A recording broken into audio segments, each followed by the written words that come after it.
So guys, this episode is a good one. However, the tech isn't quite so good because we are not very techie people and we're struggling with the sound. So we appreciate you listening, but please be aware that it doesn't sound its best. It sounds awful. Like, we literally sound like robots.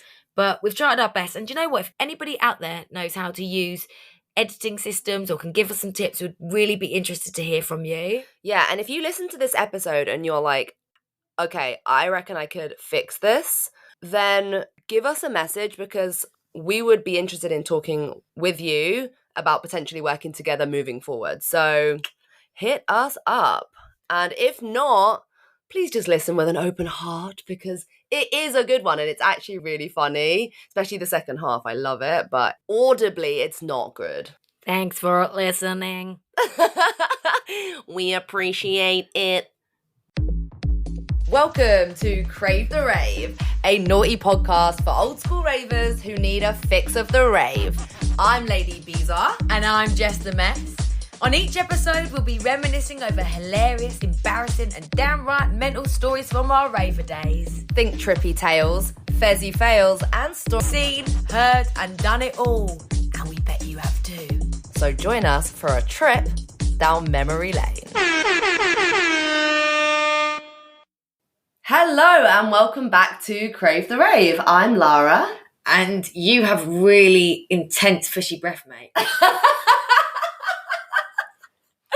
you just been eating smoked salmon? Yeah, you have, haven't you? Oh. That was in the bagel. Well, you literally just rushed me out of the house when you came and picked me up. And that was what I was eating, the rest of the smoked salmon bagel. Yeah, well, I can smell it now. No, you're just jealous. You were saying you were hungry. Yeah, I'm fucking starving and my mum wouldn't let me eat any food. What? Oh, I don't know. Anyway, we're at my mum's house recording and we're face to face, which is fucking weird because we're looking in each other's eyes and it's really intense. Normally we record across the world, but Lara's back in the UK at the moment, so we're actually recording face to face like the old days. So I'm going to try and look you in the eye. Hello. Hello. The demon headmaster. Do you think anyone knows what the demon headmaster is? Anyone our age from England? Everyone knows what the demon headmaster is. It's when you look into your eyes. What is it? Look into my eyes, not around my eyes. That's Little Britain. Oh. Demon Headmaster was when we were at school and it's on at the same time as The Queen's Nose and Bernard's Watch and all that. Uh-huh. You and me watched The Queen's Nose once after a night out. Do you remember? On a come down. It was shit. It was so dry. But what Demon Headmaster's the one with the curly whirly eyes and you get hypnotised? Yeah, you look at the eyes and they went around. Ooh. Yeah, so here we are. We're together again. It feels good, doesn't it? And we're talking Glasto today. I'm excited. I'm excited to hear about it. You haven't even told me about your Glasto experience this year. I was so sad not to be with you. Didn't get tickets, did I? Yeah, I'm gutted, but I've saved it all for the podcast. Woo! Because that's how we talk to each other now. Via the pod. So, no, I've got loads to tell you. How have you been, though? I'm good. I'm buzzing. I'm happy to be back. It's really nice to have you back. But we've got a lot to cover off this episode, and I just want to start off by saying that we know that we have been a bit sporadic. Is that the right word?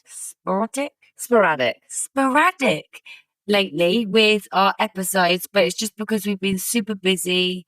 Laura's been getting everything ready to come over to the UK for a few months. You got a new job? Yes. Stressing you out. And I've been getting ready for Glastonbury whilst being a mum, as you know, whilst having a full-time job. So this is an amazing hobby for us, but it's hard to find the time, and therefore we have been a bit slack on getting episodes out. But this is going to be a good one. It's the one that you've been waiting for.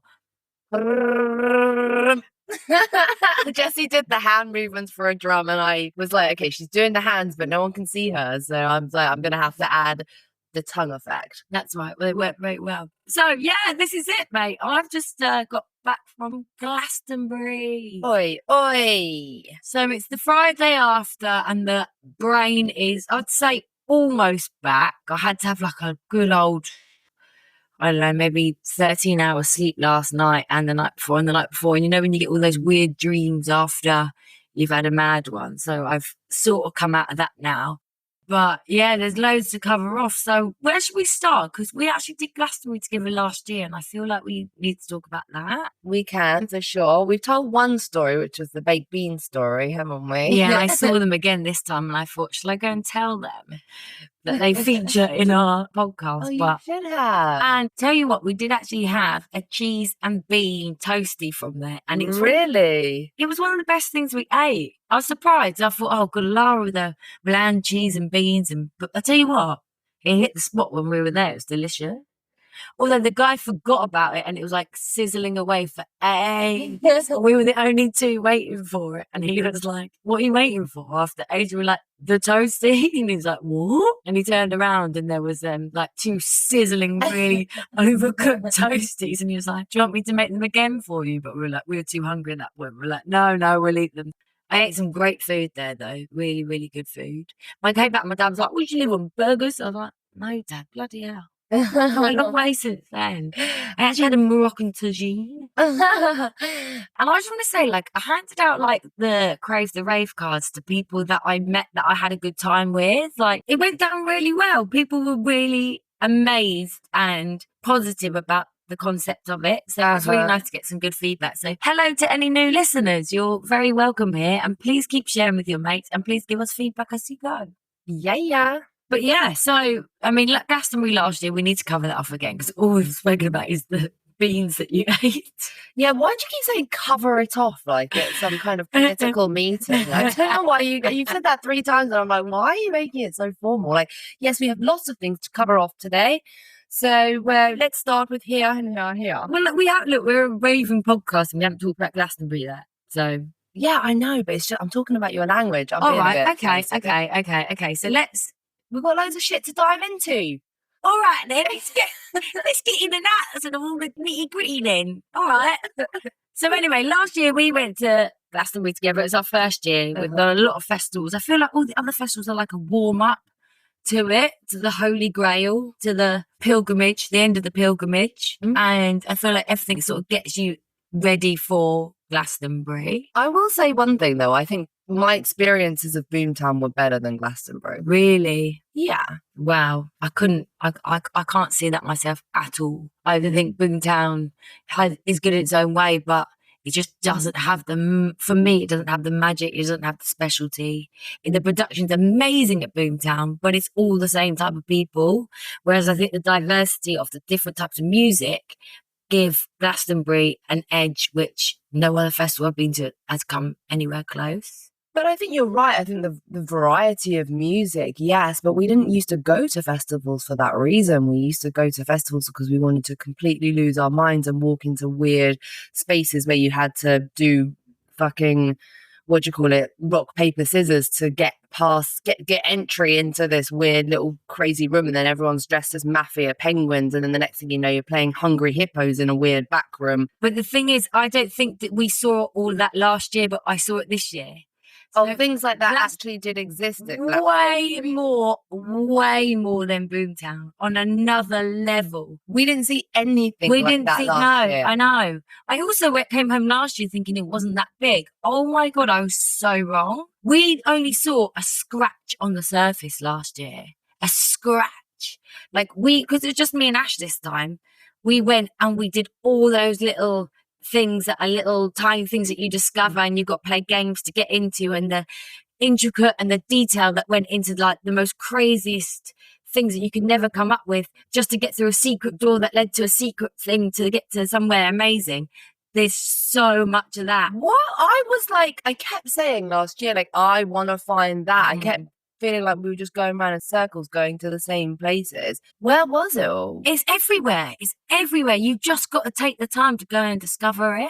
For us, that's why I had to go back, because I knew that we hadn't found that. And this year, just being the two of us, we were able just to do that. And where there was more of us last year, we didn't know where we were going. We were trying to get our heads around the whole thing. There's so much to take in. We were quite set last time on seeing certain people at certain times, whereas this year we weren't. This year I saw it and I was absolutely blown away to the point where I just was like, this is unreal what I was experiencing. So that's what I'd say about it. Why didn't Catherine tell us? Because it all changes. Thing. Because it all because to keep it special, it changes every time. Okay. If they rebuild areas, they wanted to keep changing so that if you did know about it last year, it's in a different place this year. Yeah. So for that reason, like I loved being with all of us last year. It was amazing. But for this year, just two of us, and me actually have got exactly the same music taste. So we were just able to go and find where we want, just discover basically. Yeah. Which I did know after the first time round I need to go again because I just knew. I seen pictures of things. I was like, I didn't see that. Yeah. Or, I was hearing about things and I didn't see that or hear that. So I knew I had to go again. I did feel quite content this time because I did do a lot of discovering. I mean, 40,000 steps a day without the dancing. Wow. Without the dancing. Without the dancing. How'd you know? Because they don't count the bouncing. Oh, they don't? No. Yeah, is it called a pedometer? Pedometer. Doesn't count the bouncing. Really? Yeah, I've watched it many a times before. I've like gone into like a nightclub or whatever. I've checked the numbers and then I've danced on the spot for ages and I've looked at the numbers again. Even when my legs are really bouncing down and up, it doesn't. It has to be like a stride. Weirdly though, it does work on the treadmill, but it doesn't work when it's just bouncing up and down. Is weird. Yeah, I know. So I was going to say, is it something to do with like the distance you're crossing? Yeah, but no. On a treadmill. Wow. Okay. Yeah. So that's what I say about it. It was like it was just. I just think it's the creme de la creme, the most amazing place on earth, and like just the crowd. Like anyone that goes knows that the crowd is unreal. Like it's really nice because it's just. There's people that would probably go and see Coldplay in the day and then, in the evening and then be having it to the techno at night. And I love that combination because it means that everyone's like really nice to each other. If they bump into you, they say sorry. I saw a blind man, completely blind, at night in Block 9, which is like the real techno and, dance area. Where it was that night on the Sunday, completely blind. He had a white stick with a light on it. And he was walking through the fields at night, and everyone was just giving him so much respect. Wow. And it just actually made me emotional because I thought, good for him living his life. And he's in the right place for it. Wow. I mean, God, I would have preferred to see him with a friend or something, but you don't know his story. Just to see that really blew me away. And everyone was really careful around him, which is incredible. You don't get that anywhere else. And I do think there's something about those ley lines. I do think there's something about the magic of it. Whether or not it's just so many human beings projecting love that could cause it, or whether there is something more to it, I don't know. But you can't deny it. And it's so strong by the Sunday, the power of it all. And every single person feels it. And I'm wary because I think I forgot how intense it was last year. And then I don't want to forget it all again this year, but it's one of them things, it's, in the moment. So it was absolutely amazing. I mean, the highlights for me, Disclosure was unreal. It was all live. Yeah. So it wasn't just a DJ set, which I don't think anyone was expecting. Mind blown. That was amazing. I just love the Temple in terms of a venue. I think Temple is just the best. I mean, every single thing we did was fantastic and was almost like for a purpose where it was like getting you ready for the next thing, getting you into the next thing.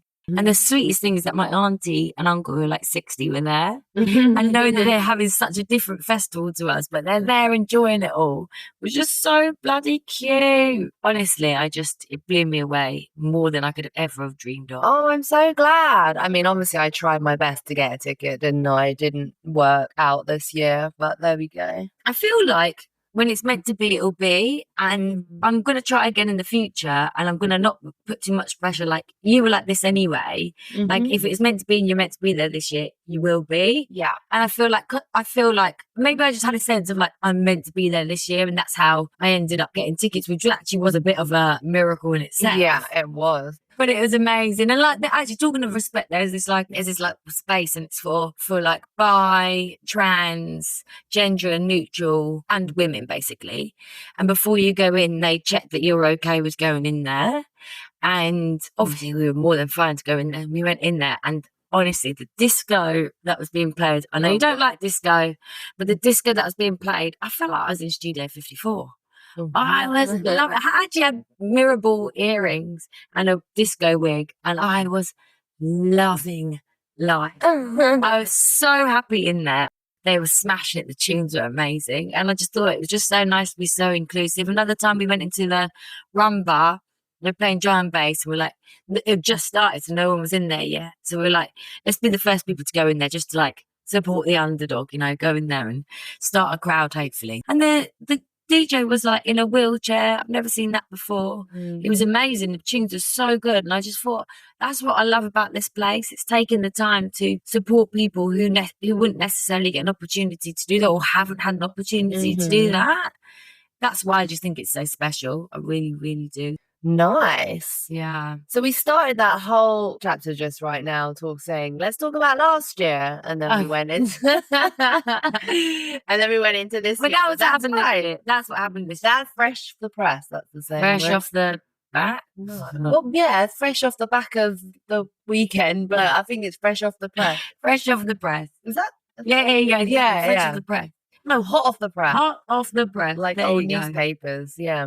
I think we should talk about how we get tickets because, or how we got tickets, because that was a bit of a miracle. Oh my God. But I mean, it was a case of us all trying, and we'd tried before in the past, but we hadn't put as much effort into it. It was Ashley's 40th last year, and there was about 30 of us going, but in different groups. And we tried so hard, and then eventually I got through on the resale 3 minutes in when they sold out at 6 minutes, and I got the final 4. Everybody else out of about that 30 had all got tickets. Yeah.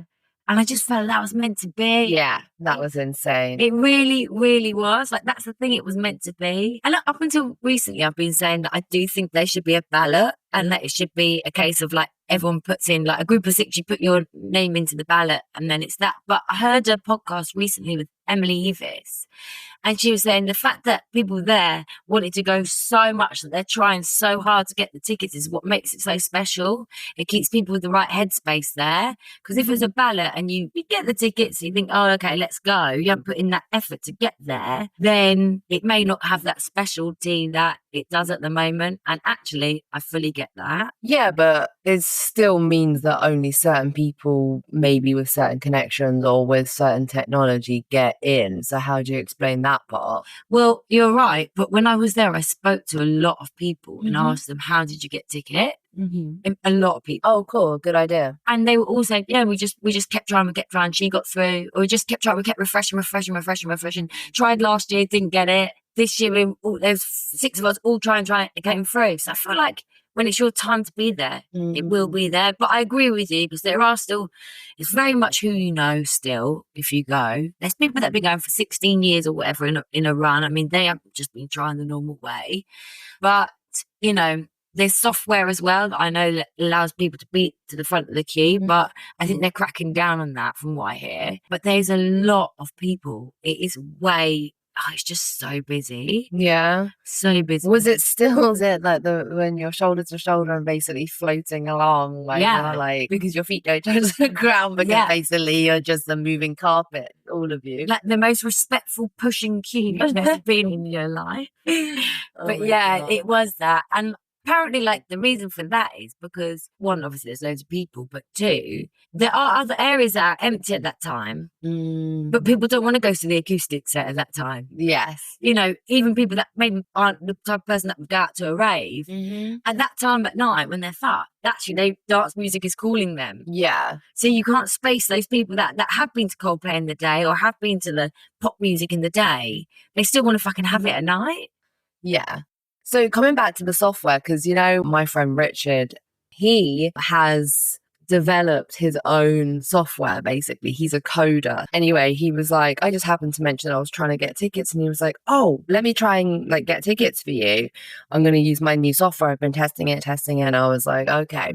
Anyway, so that night, because I was in Mexico and it was 9 a.m. here, I had to set my alarm, and it was like 4 a.m. there. So I set my alarm after like an hour of sleep, because I'm a night owl, so I'd actually only gone to bed at 3, and I was like, shit, I've got to be up in an hour to get Glastonbury tickets. So I got up, and, you know, I was there and I was committed to the cause. And I was like, I need to do it in case he isn't there, because obviously you can only register with your code. Like, you have to be really careful about not doing 2 at the same time, like, because it can make the whole order fail. So anyway, didn't hear from him. Luckily I woke up and I tried myself, but didn't get through. Anyway, the next day I spoke to him, and he was like, oh my God, I've been working for a year on this software, And then what he did is the night before I'd spoken to him, and he had a big night out.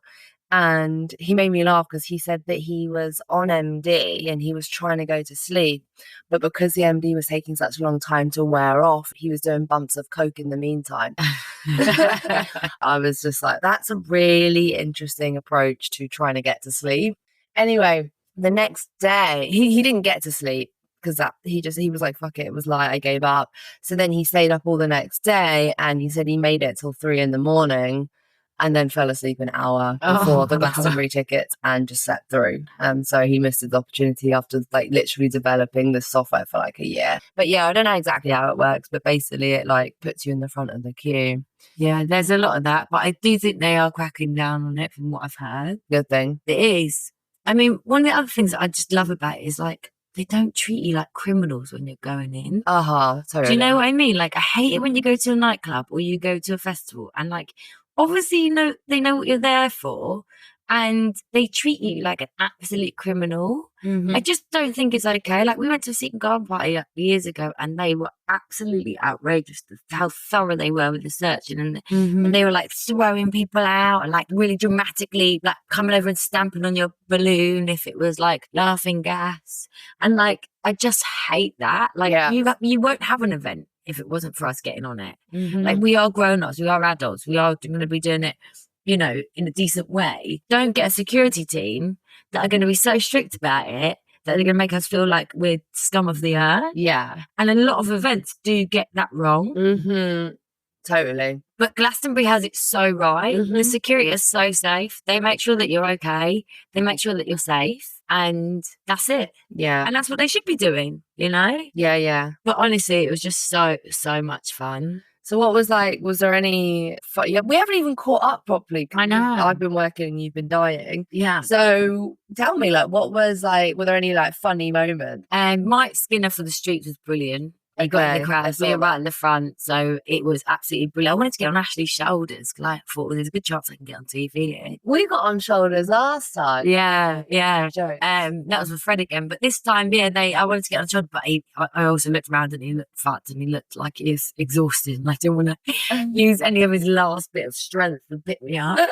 So I let him off, but that was good. He was really, really fun. Jamie XX was in Woodsies. We didn't even go to Woodsies last time.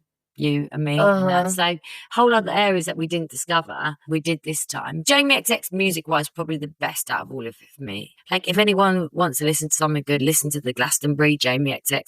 We'll watch it on telly. It was so fucking good. And then we ran to Bicep, and then we had all this room at the front, but they stopped it for 25 minutes. And you know, like with techno, it's like got a build up. It's like a journey. Like, you know, it's like a progression. Suddenly turned off the music. Why? And they were like, they had an announcement, and it was like, can everyone take 3 steps back? We're stopping it because of crashing. But we had loads of room. Anyway, there was this guy next to me, and he was really like geeky, and he was like, now when there are lights being shined on the hedges around you, that means the stage is closed. I was like, okay, cool. He knows what he's talking about. I was like, okay. So I was like, okay, so what's happening? And he was like, well, it could be that there's some dodgy people in the crowd. I was like, really? Really? And then he was like, I think there might be some drug dealers and they might be stopping the set because that. And I was like, they're going to stop Bicep set 15 minutes in because there's drug dealers in the crowd and dodgy people. 1, I haven't seen any dodgy people. And 2, there's some fucking drug dealers in it. We don't really get approached much for it in there. No, No. So even then I was thinking, I mean, there must be, but it's not like they're going round to everybody. Absolutely not. So I thought, at first I thought, oh, this guy knows what he's talking. He said that he had something to do with work in there. So I was like, oh, this guy knows his shit. Anyway, then he was like, oh, I know. There's a man in a wheelchair over there. And I was like, I look around, the man in the wheelchair just as confused as us. He's got loads of room at the front. I'm thinking, they haven't just shut down the stage and the music because there's a man in a fucking wheelchair. No. Massive overkill. So anyway, I was like, oh, he doesn't fucking know what's going on. Your imitation of him cracking me. Honestly, he was so like he was a proper neat. Like, there are, you know, with techno, there does come like a crowd of like real sort of like geeky sort of techno heads. I find that actually quite attractive. Not him, but I find that quite attractive in a person. But I was like, this guy don't know what's going on. There's some dodgy people in the crowd. And everyone is like got a bit of tinsel on their head or whatever they've got. Like, looking at each other like, this looks like a dodgy crowd to me.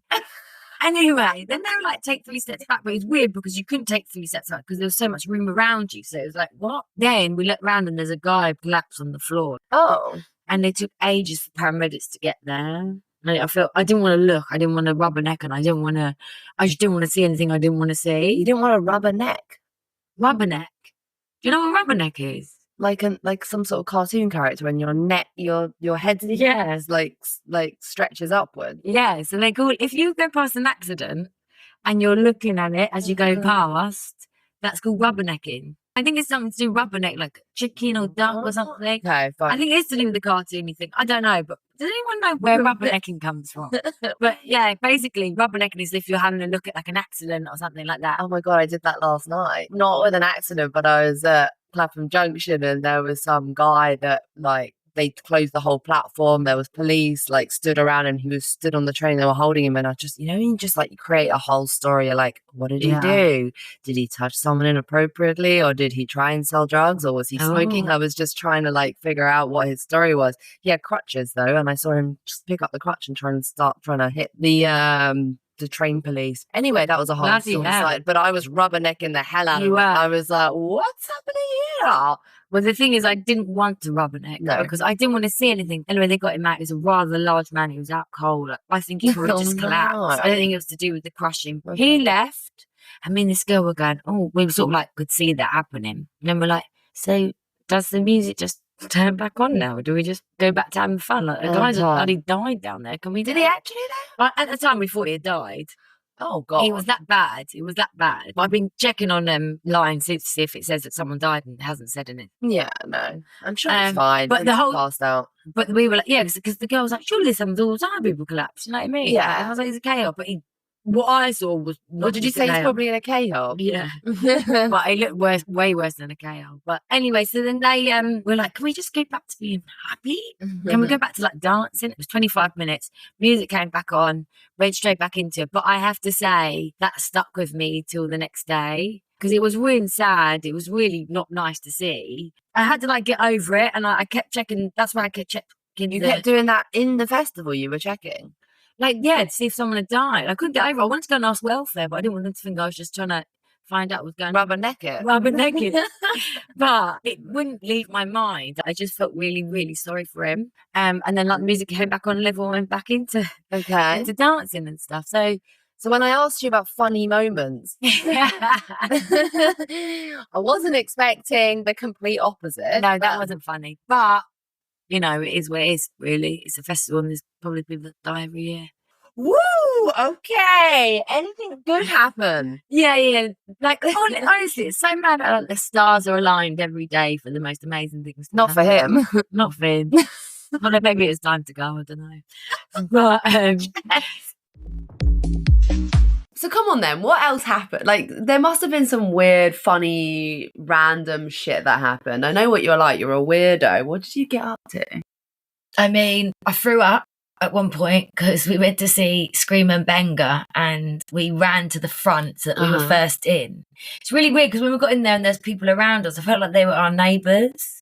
And I was like, okay, our neighbours are really safe. And then I took loads and loads of care. And I realised that I don't know if I really like dubstep that much. I don't like dubstep. It was really intense. Like, oh, mate, I haven't listened to dubstep for a long time. But I didn't want to be like the one to say, I don't know if I'm enjoying this. So I thought, fuck it, I've got to take loads of care. And I fucking took loads of it. And then actually that helped soften the blow. And then I remember just like looking around, like looking at the neighbours, like, yeah, the neighbours are safe. And then thankfully I looked at Ashley and he did not look like he was having a good time, and he was like, should we go? And I was like, oh thank fuck, because no one ever wants to be the first person to say it. Shall we go? That's so true, isn't it? Well, I'm quite vocal, but usually you can tell it from my face, but I know what you mean when like you're kind of like there, you're like, I made a big fuss about getting here, and then you're like, I don't want to go. You're kind of trying to suss out where everyone else is at. That's jokes. But Skream Benga, yeah, that is a blast from the past. Yeah, man. exactly. Wow. And I I do think Skream's music's really good, and I know that he's evolved and he's taken a step away from the dubstep, and I can totally see why now, because it's pretty intense. Wait, can you do the impression again? I was like, shit, because it was the first people we'd seen. It was the Thursday we just got there. We were sober, so I was like, shit, fucking get this down me. And then luckily Ashley said, oh, shall we go? And we were like, when I say we were at the front, we're like right at the front, right? We ran we were there as they opened up the stage. What stage was it? The other stage. Oh, right. So anyway, so then he said, let's go. So I was like, thanks, but I just done fucking loads of cat. So I was like, okay, fine. So like we walked off, and then like I was like, fuck, I'm gonna be sick. Bear in mind, other than the K, I'm sober. And so I was like, whoa, I'm gonna be sick. And then we went to the toilet. But at this point, everyone's like quite fresh and still like looking good and like really like with it. So I was like, I can't just like spew. There's like kids around still. So I'm like, I can't just spew like in front of everyone. So anyway, I got to the toilet, and then I didn't even make it in. This is disgusting, because people would be like, who the fuck was that day one? But like, I didn't even make it to the toilet. I threw up all over the floor. And I came out and I was like, oh my God, that is so embarrassing. Like, everyone's so like good looking and like in their like amazing get-ups, and like it's only about 6 p.m. on the Thursday. The festival's just getting going, and I threw up. So then I had to have a sit down. So I had to sit down for a bit until I sorted myself out. And then I was like, do you know what? Fuck this. Let's actually just get on it, and I'll be all right. So yeah, that was quite an intense start to the festival. So yeah, we spent a majority of our music there was techno, I'd say, but I just loved every second of it. Didn't do much drum and bass, probably about half an hour drum and bass. No, really? Yeah. Wow. Yeah, just because there was always something better going on next door, or you know, down the road for techno, really. My highlights from last year were the drum and bass. I'm surprised. I think my music taste has just changed a bit though. And I think I prefer techno, really. I love the smile that drum and bass puts on my face. Ooh, I love the smile that drum and bass puts on my face. But for me, what was so nice about just the two of us is that we could just wander around till we found the vibe that got us. Do you know what I mean? Yeah. So like, a lot of time we didn't know who was DJing. It was just that beat is what got us excited. Yeah, So we went there. Let's talk about Arcadia. Yeah.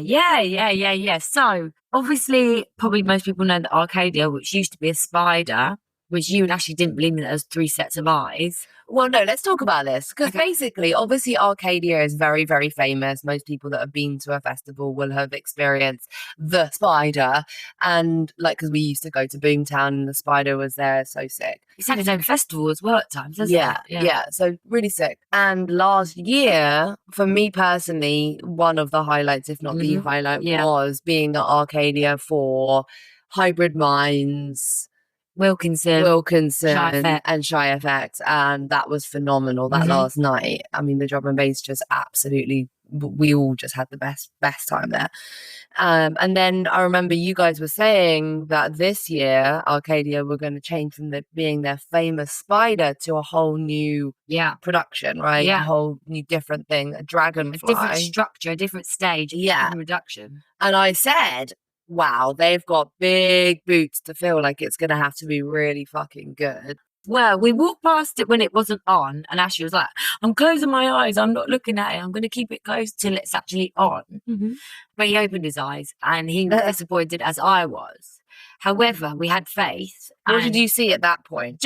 It was just a structure of like, it's an old like helicopter, army helicopter, which is really like symbolic because it's like a war of destruction. You know, it's built to like kill people, and like, you know, it's really dark history of that machine.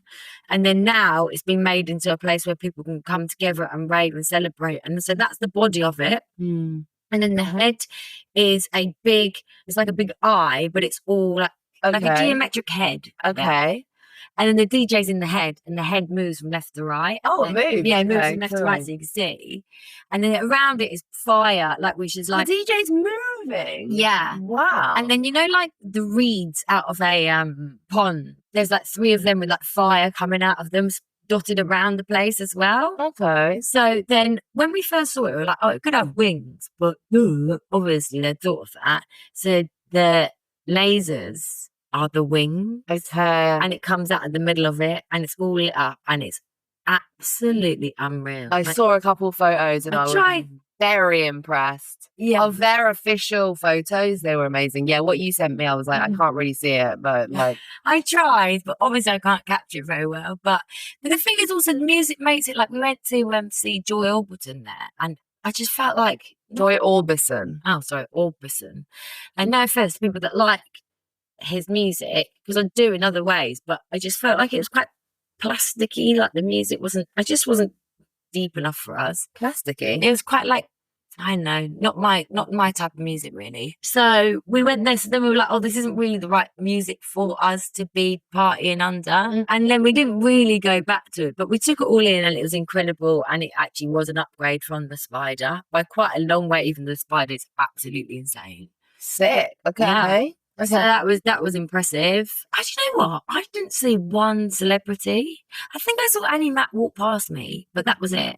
And I can't even be sure that was her. Did we see any last year? No. Okay. I just don't think they go. But there's so many of them. Yeah, there are. Yeah. My auntie and uncle saw loads, but then they're going to be probably in the places that they go to, whereas I don't think I was. That's true. We our friends were camped up next to the Beckhams, weren't they? Well, last after year? they told us it was one Beckham, I think it was like one of the I think it was like- sons. yeah, one of the sons. They made it as though the whole Beckham clan was there having breakfast with them, but yeah, it didn't happen. So yeah, this is like my auntie kept seeing loads of celebs. Really? Yeah. They do? Chris Martin, Gokwan, a couple other people like Radio 1%ers and stuff, but I didn't see really anyone. But we did go and see Coldplay because my auntie got us a wristband and I thought, we finished the streets and then we were like, let's go to, I was like, should we go Coldplay for a bit? Because I know you need a wristband. No, because they got these light up wristbands that light and it will change its colour. So I thought that'd be sick to see. Okay. Anyway, what was funny was we left the streets and by accident we got in the hospitality area, which cuts all the way through to the pyramid stage by pure chance. That's what I mean. Things were meant to happen. Yeah. So we just cut through there by accident, stopped for a nice posh toilet. Should have seen celebs there, didn't see anyone. Went through there, got to the pyramid stage, went up to the top. They started with like the songs that everyone knows, which is great, good, because that's what I was sort of there for. Chris Martin's so fucking weird. I actually quite like the Coldplay songs, but he's so weird. I don't like him.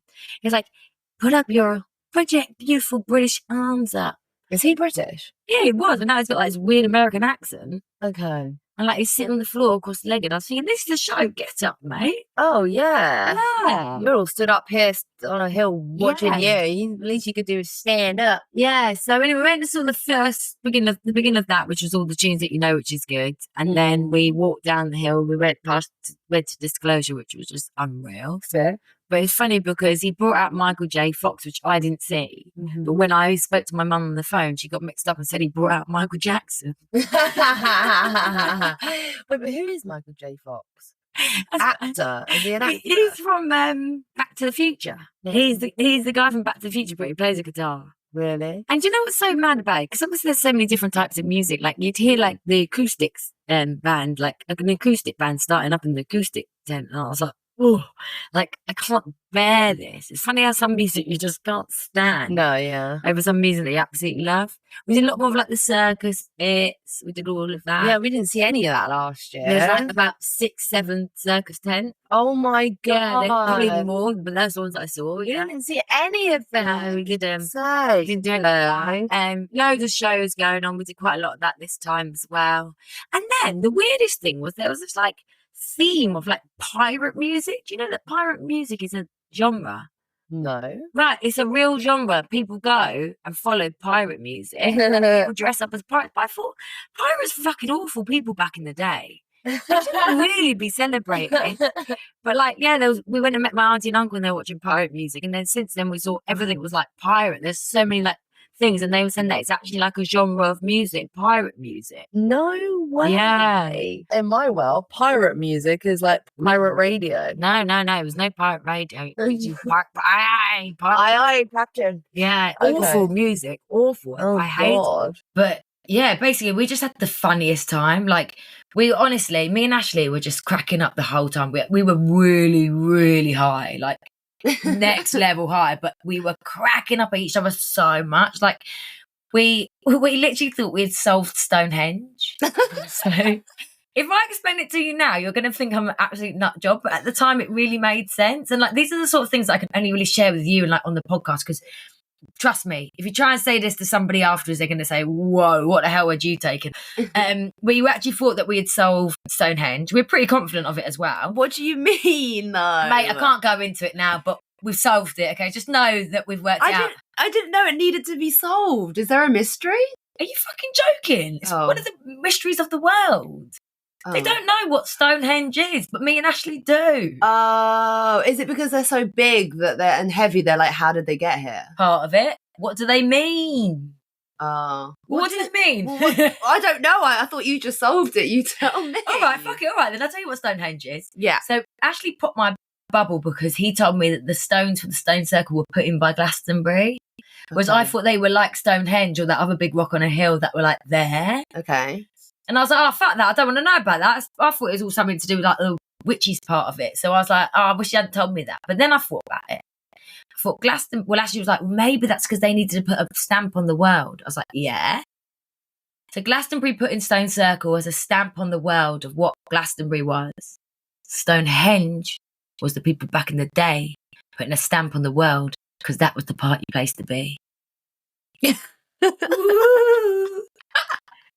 Okay, it was a bit more profound when we were off our nut, but that, mate, honestly blew my fucking mind. I mean, I have literally, I've discovered and solved many mysteries in balloons and in trips. So Yeah. like, I get it. You know? We solved evolution. We worked out what evolution, where we're going. I'm not going into that one, but just know that it's not going to be pretty in the future. Oh, God. So we worked that out. We worked out evolution.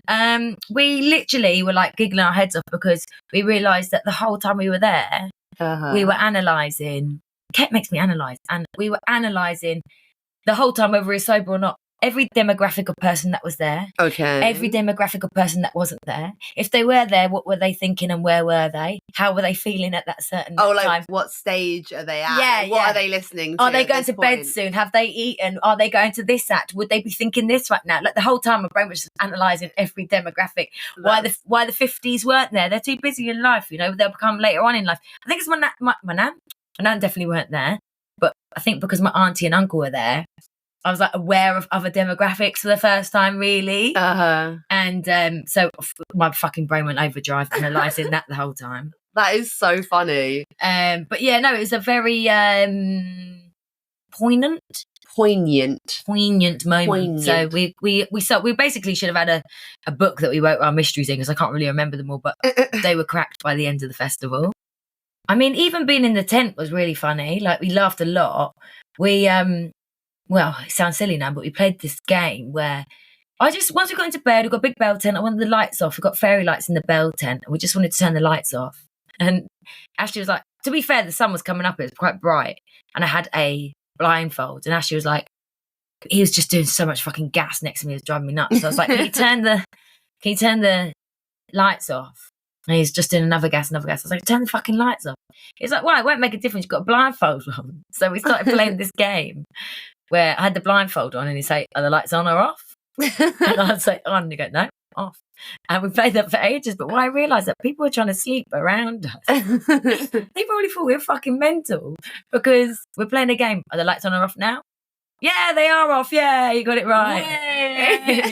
Okay, the lights on or off now. Meanwhile, the sun's fucking coming up over the tent. But honestly, it amused us for ages. We were laughing so much. But what people around us must have thought, God, I don't know. That's so funny. Do you know what I've just realised as well? That's like, it's kind of like the kind of game that you'd play with like a child, you know? Like, it's like that would be really entertaining. But I feel like drugs do that to you. They do. There's something quite nice about like when you're intoxicated. It makes you more childlike and playful, and that's why everyone should do drugs, man. Another thing that really fucking made me laugh. Mm-hmm. I couldn't fart. Okay, the whole time. Well, something around my bumhole happened and it just got really tight. And my stomach was full of gas. It was really uncomfortable. I Ugh. couldn't fart. That's gross. Well, I think it's because where we were so like a tin of beans in the campsite with everyone around you, you could literally hear people farting. Oh, I hate that. Like literally some big old whoppers were coming out of people's asses when they were asleep. And we were like the last back to our campsite every night because we were like the ravers of the campsite. And like, honestly, I'd just be drifting off and some big old balloon gas was coming out of people's asses. And I think because I was conscious of that, I just was worried that it would happen to me and like I just couldn't fart, but I really needed to. But no one would know from outside the tent that it was your bum. Yeah, I know that, but I just think the bum wouldn't, the brain wouldn't let the bum release because of it. So I was hoping that once I fell asleep, it would all come out, but I don't know because I woke up in the morning very bloated. Did you try poppers? What? Well, as I'm falling asleep because my bum won't relax. Well, actually, now you say that. To release it, yeah. I've never really worked out what poppers are good for before, but yeah, they do say it relaxes the old bumhole. Yeah. Okay, so next time, pretty much the only drug I didn't have on me was poppers. And really, that was the drug I fucking needed. So. Let it go. Next let time it go. Get my poppers out. Oh, they're pretty fun. Well, they're just because I can't fart, really. Have you got your Valium? Yeah, I got my Valium, my toothbrush, and my poppers.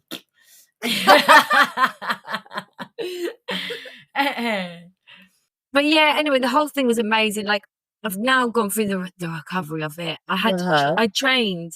I really recommend if anybody's doing Glastonbury to train beforehand because I did catch the 5K both years, and the amount of walking and dancing and on your feet you need to be fit for it. And so I did catch the 5K this year, and it got me ready for it. So yeah, no, and now I'm ready to go back into real life. I feel like I've had about, I don't know, 3 years of therapy in one go. I feel really like mentally ready for life. And I feel like it's so mad how like a good break and a change of scenery can do you the world of good because I'm being free for a couple of days because I feel really happy at the moment and really content. And not that it wasn't before, but just life builds up, doesn't it? And now I've had that release. I'm like ready to go back into it. So in more ways than one, it was good for us. And I'm now like, okay, I can do this. I'm very lucky. And I'm, I might be moaning about the everyday boring life, parts of life, but you got to do them. And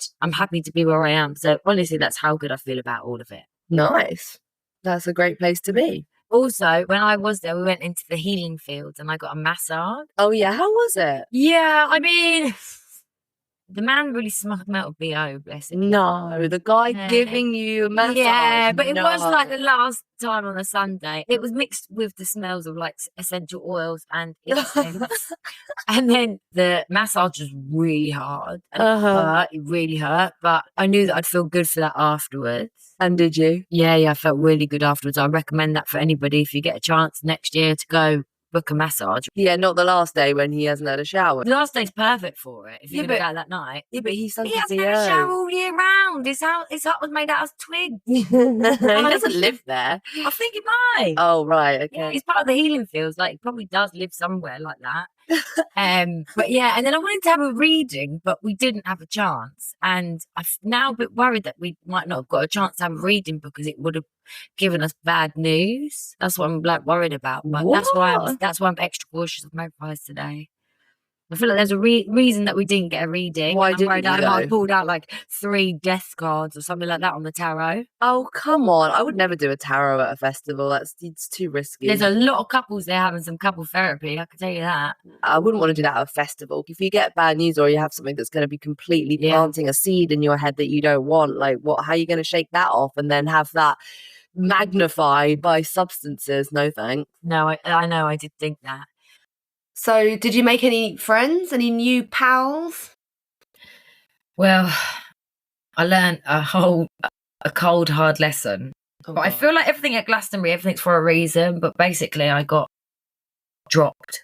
What? I got the cold shoulder. Some people that I tried to hang around with.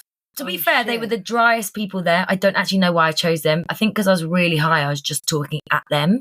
And they weren't really responding. And I found myself so funny. They're fucking dry. Probably the driest people I spoke to. And they were going from Jamie XX up to Bicep. So I was like, oh, can we tag along with you? And they were like, and didn't say anything. And I was like, can we tag along with you? And they just looked at each other and then looked away. Oh my God. I think that's what you call getting pied. I got pied so badly. But you know what? It taught me a lesson. As you know, I'm the sort of person that will meet somebody at a rave and then be like, we've got to hang out together all night long. Mhm. And it just really taught me a good lesson. When I woke up in the morning, I thought, thank God they pied me. I was being annoying. Like, I know I was massaging their fucking backs. They weren't even my cup of tea. They didn't get my sense of humour and they were dry as fuck. But like, it actually taught me a good lesson that like, you can have a good chat. I mean, I didn't have a good chat with them, but you can have a good chat with somebody and then you can just say goodbye. You can see them another time. And the beautiful thing about the Crave the Rave cards was when I did have a good chat with somebody, I could give them the cards. You gave them a little business card. Yeah, and that was like, oh, bye, see you later. If you like my chat, here's my podcast. Do you know what I Here's mean? more of that. If you like my chat, here's more of that. There you go. Yeah, anyway, so I learned a cold lesson. When I woke up in the morning, I thought, oh, good for them. I would have piped me off as well. Uh-huh. All right. You see? So I'm Okay. learning, even at my age. So I remember last time, which was the first time we went to Glastonbury, at the end of it all, and everything just gone so well. It was so fucking good. I remember in the crow's nest and like, I remember like it was banging tunes and I wanted to sit down and we clocked that there was beds around the side of it. It was like, honestly, heaven. Heaven. And then I started to realise like, shit, like this is some spiritual shit going down. Like these ley lines are fucking mad. And then I started thinking about Michael Evis. And I started Who's thinking... Michael Evis? He's the guy that... Oh, the Lib Dem guy? No! What? No? Is he not? He's the fucking leader of the Lib Dems. Michael Evis is the bloody guy that... I can't... Choking on my words, I'm so starstruck. He set up... Starstruck? He set up Glastonbury. He's the owner of Glastonbury. Fuck off, did you not know that? He's like a really old guy. He's the one that set up bloody Glastonbury. We're all thankful to him. Oh, thank you, Michael. Oh my God, it's so funny. Was it Evis? Evis. Evis. How did you not know? And Emily Evis is his daughter. She's a fucking G. She's the one that's running it now. Emily Evis. No way. I'm still on you saying I'm so starstruck. What are you Well, I meant. about? Well, this is the thing. This is what I was actually going to say. What I was going to say is, when I was there, I was like, You saw him? well, I did this time round. Jay's fucking old and he came out in a wheelchair and he sang really badly. No. Yeah. But, What? I mean, if it's your fucking festival and you want to sing, fucking sing, mate. You know, we're all there because of you. Go out and do your set, even if it was boring as hell. sorry, Michael. Anyway, the point I was going to make is, last time round, I thought, this is a real thought. Like, I actually really meant this. Obviously, I was fucked. I thought, Michael Evis is God. Like, he is actually big king of the world. Fuck the royal family. Who are they? What have they done? Michael fucking Evis. He's onto something. He knows about this spiritual, magical land and he knows how to make it happen and he should be king of the world. I genuinely had that thought as a real thought. And I was like sobering up and like as the magic was like leaving my brain the next few days, I was like, okay, that was a bit intense. And then like I said it out loud to somebody and they were like, whoa, what did you fucking take? And I was like, yeah, you're not really going to get it. I mean, I still do believe that, but I was like, okay, no, you're not going to get it unless you were there and you experienced it. But this time round, that's what I was going to say. I saw him. He came and he performed the first day. Oh. I was amazed that there was a crowd watching him, to be fair, because he was shit. Well, you were there. Well, no, but I was meeting my auntie and uncle. They were getting some food. Oh, okay. And then when he was there, I was like, fuck it, let's watch him. And he's really old and he's in a wheelchair. Oh. Yeah, he's really sweet. But, I mean, I still do think he should be king of some sort. I mean, he is a politician. So maybe he could rule the country. He's the leader of the Lib Dem, so why not, eh? Okay, so here's one of the things I was thinking when I was there. If you had to put on a performance of something while you're there, I think it's got so many different types of performances, but you got free ticket to get in, what would you do? Can I clap really loudly? Oh, you are good at clapping. Really loudly. You do have a good clap. I do have the clap.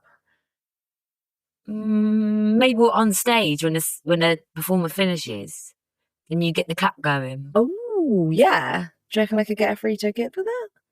No, I don't think you get a free ticket for that. But I think, I'm just saying, that if you had to do something for a free ticket, what would you do? I don't really have much more to offer.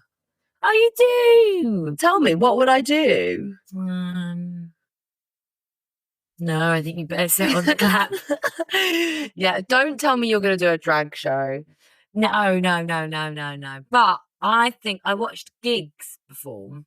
Oh, you did? Yeah. And You hate grime nowadays. No, I don't. You're making that up. I've never hated grime. Okay. In fact, I've always quite liked grime. I wanted to go to some grime things, and I didn't think no one else was. I've always been up for a bit of grime. I love gigs. Same. Was it good? It was. Kano came out. Oh, what? So good. You haven't told me anything about this. Have I not? No. All right. So anyway, yeah, I went to see gigs and it was amazing. It was so good. It was nice to change up the music a bit and to have a different vibe. And I do love grime. And so I thoroughly enjoyed every second of it. You are the whitest grime lover. Mate, you should have seen the rest of the crowd. I thoroughly enjoyed it. I was far more ghetto than everyone else in that crowd. Really? Yeah. Yeah. Yeah, listen, I'm from South London. Fucking hell, everyone else there was literally like the poshest people you've ever seen. But yeah, the crowd was good. Yeah, it was a good crowd for me. Love it. No, he was amazing. Anyway, it made me really inspired. And you know, I want to be an MC. Oh, God. So I am going to start writing some rap music. You are not serious. No, I am. I am. My God. And I'm going to try and do it so I get a free ticket in next time. You watch. I'm dead. Yeah, because when I was there, I thought, look, so many people have been creative. People have tested the boundaries and pushed themselves to do things. And I'm going to do it too. So you can laugh what you like because it is funny. It is fucking funny. But I'm grime. Yeah. You're going to do a grime. I am going to do a grime. I'm going to do something there. And it's not going to be grime because I haven't got enough bad things in my life to talk about. But I'm going to do some rapping of some sort. So you watch this space. Fucking God. And I'll keep you guys updated on the pod because I've got some really good ideas. I've been bars. I've got some fucking great bars. Let me tell you that. Your bars are cold, bro. They are cold. Okay. Wow. I'm blown away by this.